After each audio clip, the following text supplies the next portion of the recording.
isi dutuyeho intambara, ibyorezo, inzara, amanyanga, amatiku, gereza n'intwaro kirimbuzi, inzangano hagati y'abantu n'ibihugu, ubukene, ubukira, amadini, uburwayi, ubugambanyi, ubutabera, uburozi, ubuyobozi n'ubwicanyi, ikoranabuhanga, bitwenge n'amarira y'abacu bapfa. Ibi byose ni ibituranye kuri isi dutuyeho. Kurikira ikiganiro isi dutuyeho, ikiganiro cy'Imbuto TV. Dukora kuri internet, umenye byinshi tubana nabyo mu buzima bwacu bwa buri munsi. Isi dutuyeho.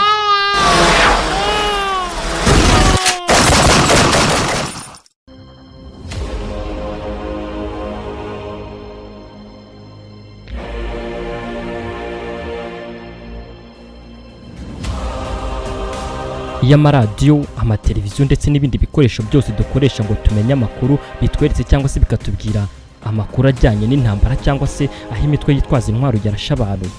Akenshi twumvamo izina ry'imbunda AK-47. Mu kiganiro isi dutuyeho cya none turagaruka kuri iyi mbunda yabaye ikimenya bose, ikica bose, icyahiritse nyinshi, ndashaka kuvuga ingoma, amatware ndetse n'ibindi.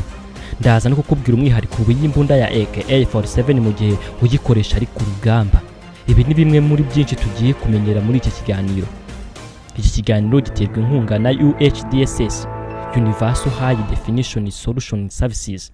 Iki ni ikiganiro isi dutuyeho, ikiganiro cy'Imbuto TV dukora kuri YouTube.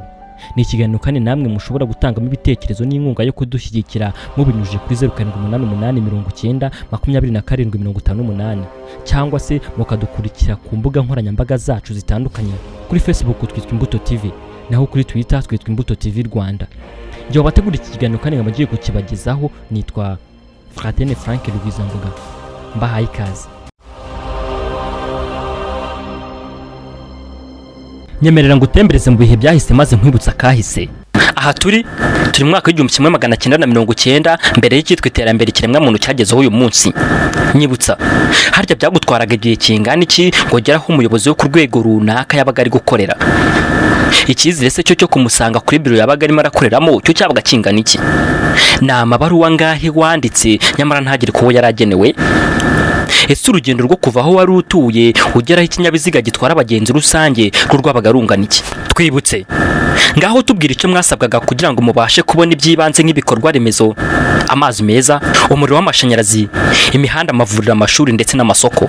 Nyemerera tugarwe gato ku mashuri y'icyo gihe. Ababyeyi basabwaga iki ngo abana babo babashe kubona amashuri bigamo mu mahanga? Byabatwaraga igihe kingana iki ngo abana banyu babashe kubona impapuro z'urugendo kandi zemewe? Bitekerezeho. Gusa karahanyuze. Reka nkugarure mu mwaka w'2021 nyuma y'imyaka 31 yose. Isi iri ku muvuduko uhambaye mu iterambere. Ubu harazamurwa inyubako zihambaye isaha ku isaha, umunota ku munota. Abantu nk'ikiremwa muntu kiza ubwenge barajwe ishinga no gushaka aho bakura ubumenyi buzabasha kubabeshaho none ndetse n'ejo hazaza. Birumvikana neza ko amaso yabo yombi bayahanze ku mashuri yabo bwite ndetse n'ay'abana babo. Ese ni bangahe babasha kubona ibyo byose bibarizwa? Sigaho kwiheba, dore igisubizo cy'ibibazo byawe. Ni UHDSS, Universal High Definition Solution Services. Izi nyoza mu kureba kure ziguhaye ikaze.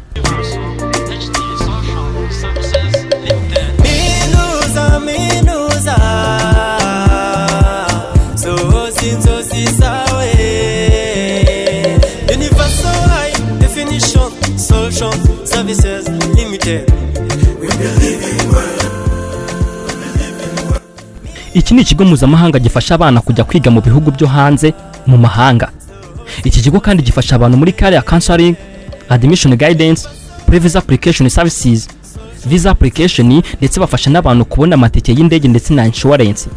Bafasha kandi abantu kuva ku kibuga cy'indege hari byo bita airport pick up, accommodation arrangement ndetse na work permit. UHDSS kandi ikorana n'ibihugu birenga 36 ku isi hose. Ndetse niyo umunyeshuri agezeyo bamufasha gushaka work permit. Iki ni cyangombwa gifasha umunyeshuri gukora yiga akaba yanagufasha wowe mubyeyi akirihirira ishuri. Erega mayi ibintu bigira ba nyirabyo. Ese waruzi ko kijyane ibyangombwa by'umwana wawe bahita baguhereza admission letter? Iyi ni yabaruwa yerekana neza ko umwana wawe yamaze guherezwa ishuri kuko iyi baruwa ibiturutse mu kigo umwana yasabyemo ishuri.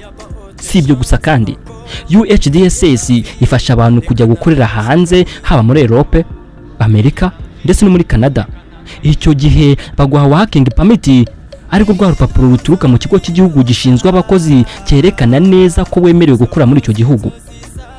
Grant letter, iyi ni yabaruwa yerekana ko ibyangombwa byawe byose byahawe agaciro kandi byujuje ubuziranenge ndetse byemewe n'amategeko y'icyo gihugu. Ahangaha nta bicupuri biba birimo. Baguhereza kandi accommodation letter. Iyi ni yabaruwa yerekana ko umukoresha azaguhaho kuba ndetse akazajya anaguha n'icyo kurya ndetse yewe na kontara ikwereka neza ko wamaze kubona akazi muri iyo kampani ugiye gukoreramo. Umva kagashya, wari uzi ko UHDSS ariyo kampani rukumbi muri Afrika yose yemerewe gukoresha bya bizamini byo kuri murandasi bimwe bizwi nka scholarship assessment? Aha iyo umunyeshuri akoze ibi bizamini maze akabona amanota ari hejuru ya 75% cyangwa se 75 gusa, uyu munyeshuri ahita ahabwa full scholarship nta kabuza.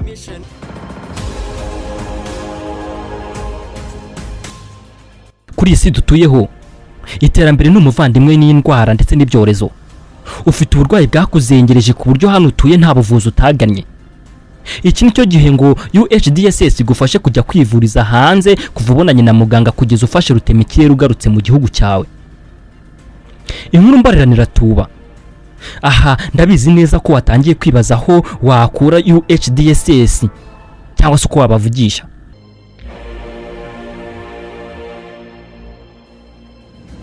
UHDSS urabasanga aho bakorera ku cyicaro cyabo gikuru ahazwi nko mu nyubako yo kwa Rubangura muri etaje ya 2 mu muryango wa 203.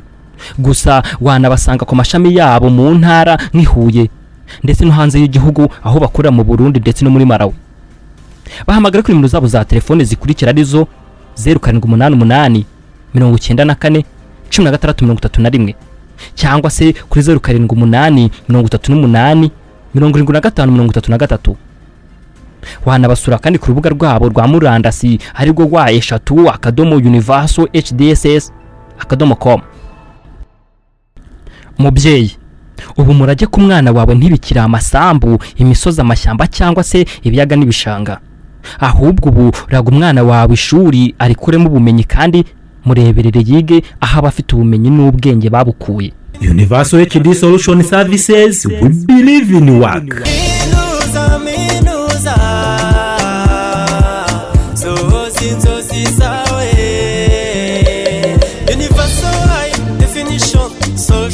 Services Limited. We believe in work.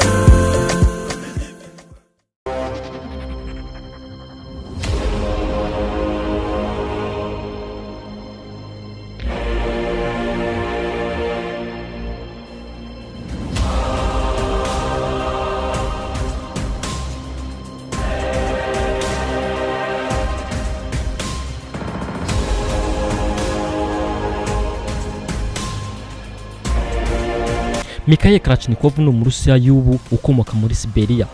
Yavutse mu mwaka wa 1919 aza gufata tariki ya 23 z'ukwezi kwa 12 mu 2013 afite imyaka 94 y'amavuko. AK-47 n'imbunda yatanze. AK-47 n'imbunda yatanzwe na Mikhail Kalashnikov mu marushanwa y'imbunda yari yateguwe kugira ngo abantu bakora imbunda izifashishwa mu gutsinda urugamba rw'intambara ya kabiri y'isi yose. Rero yaje gukurwa mu 1946. Ubwoko bwa mbere bwatangiye kugeragezwa mu mwaka wa 1947 maze mu mwaka wa 1948 batangira kuzikora ku bwinshi karava, ari nako umubare wabo zahitanaga nawo warushagaho kuzamuka nk'uko urushinge rw'isaha rutera kuva icyo gihe kugeza n'aya magingo. Imbunda ya AK-47 iza kwisonga mu mbunda zakoreshejwe cyane mu ntambara zose z'isi muri iki kinyejana cya 20 bitewe n'uko itaremereye, ikoreshwa byoroshye kandi kuyitaho bikaba byoroshye. Ingabo zo mu bihugu 106 zikoresha imbunda ya AK-47 ndetse n'ingabo za Leta Zunze Ubumwe za Amerika zitwa Marines zitwaza magazine zirimo masasu akoreshwa muri iyi mbunda ya AK-47 kuko baba bakeka kabo baraza kurwana nabo baba bakoresha izi mbunda. Imbunda ya AK-47 yaje kwamamara cyane kubera kuyihanganira ibihe bitandukanye haba mu bukonje cyangwa se mu mucanga. Bivugwa ko ubu hari imbunda za AK-47 zigera kuri miliyoni 100 zikoreshwa ku isi yose. Uretse kuba Abarusiya baragurishije imbunda ya AK-47 mu bihugu bitandukanye, ngo banatanze uburenganzira bwo kuzikora mu bihugu birenga 30 harimo Ubushinwa, Israel, India, Egypt ndetse na Nigeria.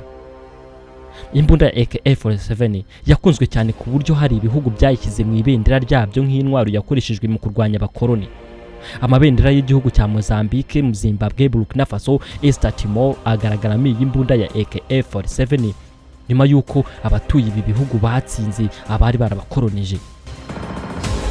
Mu mwaka wa 2005 muri rusange igiciro cy'imbunda ya AK-47 cyari ku madolari y'abanyamerika 538, ariko mu bihugu bya Afurika icyo giciro cyaragabanyijwe cyane kiva amadolari 200.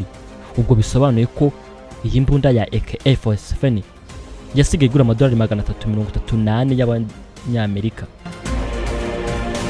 Osama bin Laden washinze umutwe wa Al-Qaeda yagendanaga imbunda yo mu bwoko bwa AK-47 aho yajyaga hose. Bivugwa ko AK-47 ya bin Laden yatunze yayihawe n'abanyamerika ngo ajye kurwanya Abarusiya. Ubushakashatsi bwakozwe bwerekanye ko imbunda ya AK-47 yishe abantu benshi kurusha ibitwaro binini byitwa Air Strikers ndetse na roketi byose bishyize hamwe. Bivugwa ko abantu 250 bapfa buri mwaka barashishijwe imbunda ya AK-47. Mikhail Kalashnikov yakunze gusobanura ko ubwo yakoraga iyi mbunda ya AK-47 yamwitiriwe, yifuzaga ko yakoreshwa mu bikorwa bigamije kurinda ubutaka bw'abakurambere. Nubwo rwose ngo yaje gukoreshwa nabi ikagikoreshwa mu bikorwa by'urugomo n'ihohoterwa. Kuri ubu imbunda ya AK-47 y'Abarusiya igereranywa n'imbunda M16 y'Abanyamerika.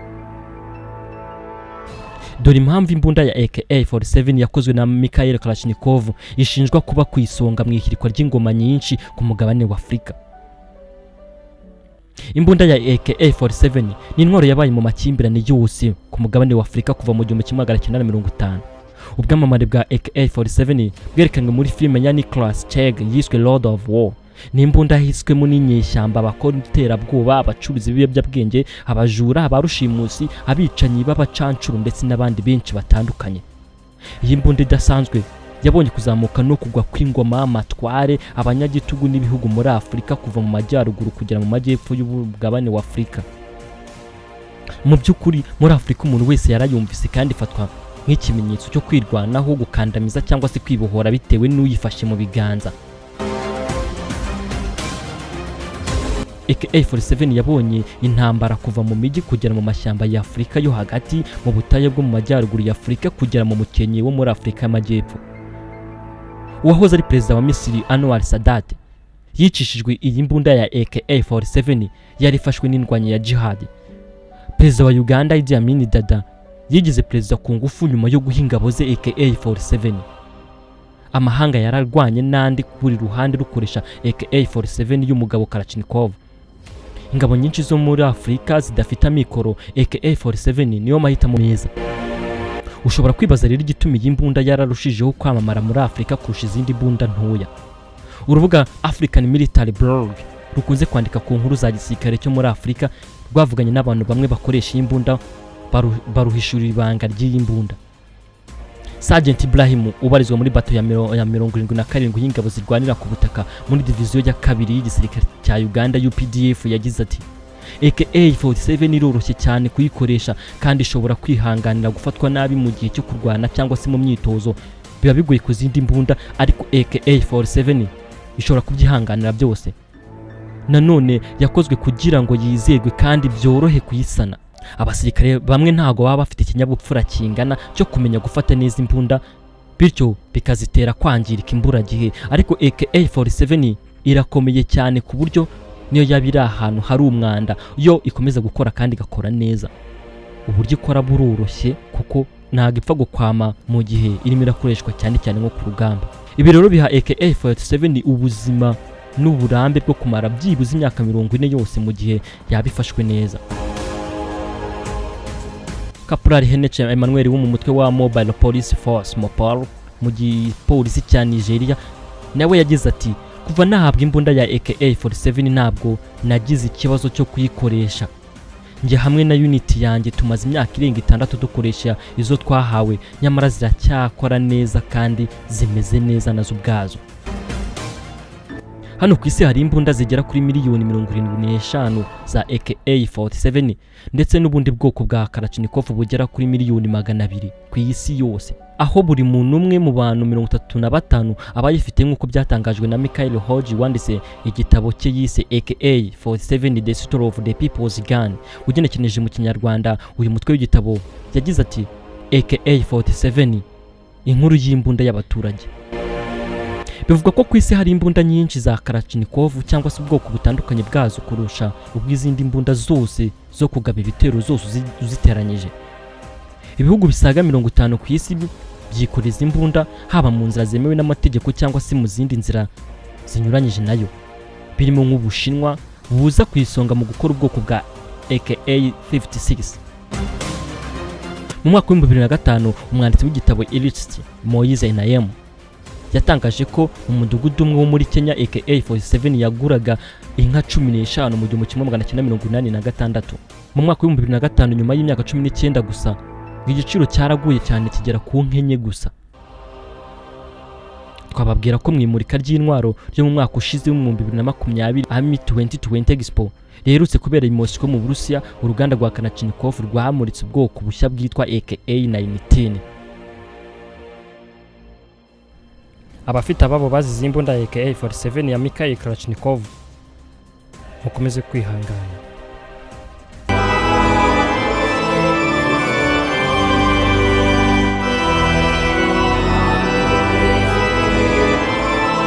Ni nansoresha ikiganiro dutuyeho cya none nje wakibategura kandi ngo nakibagezaho nitwa Fratine Frank Rubisanguka naho ubutaha. Isi dutuyeho intambara, ibyorezo, inzara, amanyanga, amatiku, gereza n'intwaro kirimbuzi, inzangano hagati y'abantu n'ibihugu, ubukene, ubukira, amadini, uburwayi, ubugambanyi, ubutabera, uburozi, ubuyobozi n'ubwicanyi, ikoranabuhanga, bitwenge n'amarira y'abacu bapfa. Ibi byose ni ibituranye kuri isi dutuyeho. Kurikira ikiganiro isi dutuyeho, ikiganiro cy'Imbuto TV dukora kuri internet, umenye byinshi tubana nabyo mu buzima bwacu bwa buri munsi. Isi dutuyeho.